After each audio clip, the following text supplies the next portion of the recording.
Hello. Not everybody is running the Comrades Marathon. Well, let me tell you what's happening. New rules in Parliament.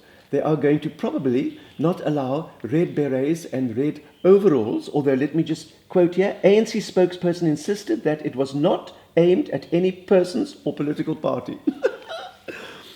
And then the controversial expropriation bill has been adopted. Ne? Willing buyer, willing seller is no longer relevant. So the maid that worked for you in 1994 will now knock on your door and say the house belongs to her.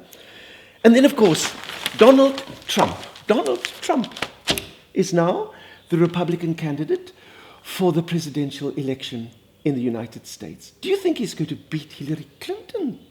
I met Hillary Clinton in 1994 for the first time.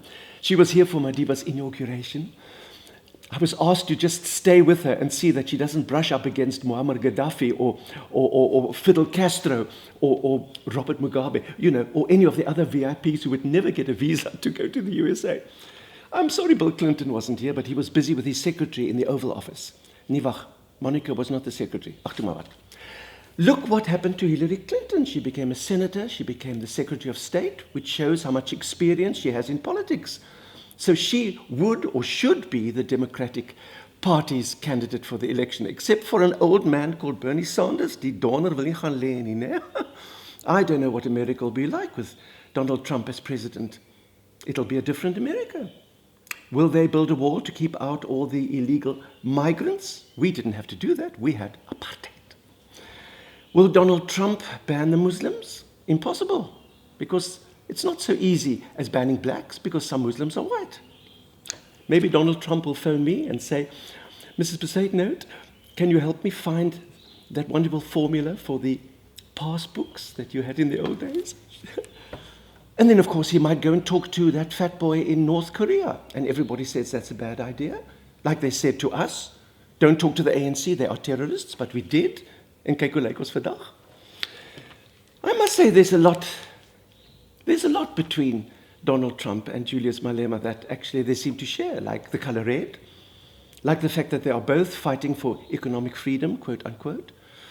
And of course, if Julius Malema grew his hair, he might even look as funny as the Donald, die hare wat so val.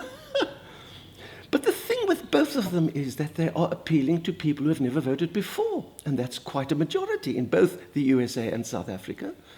I mean, Julius Malema just has to promise them everything and anything, and they will take a chance because they've been left behind, as Donald Trump says in the USA. So daar is it. Interessante tye, né? Elections are in the air.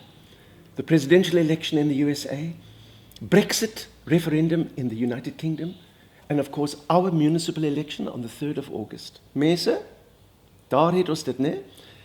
We can choose, do we want to go the Donald Trump way, or the Julius Malema way, or quite a few other ways. Remember what P.V. Botha said? Adapt or die? Well, all I can say is, vote and live. Oh, I missed this. There's another minister who's been living in a 5-star hotel. Ooh, die stutte kabouter. Des sal weer 'n ou gesig in die koerant, né? Oh, die mense wat mis so. Evita, and you know what we mean.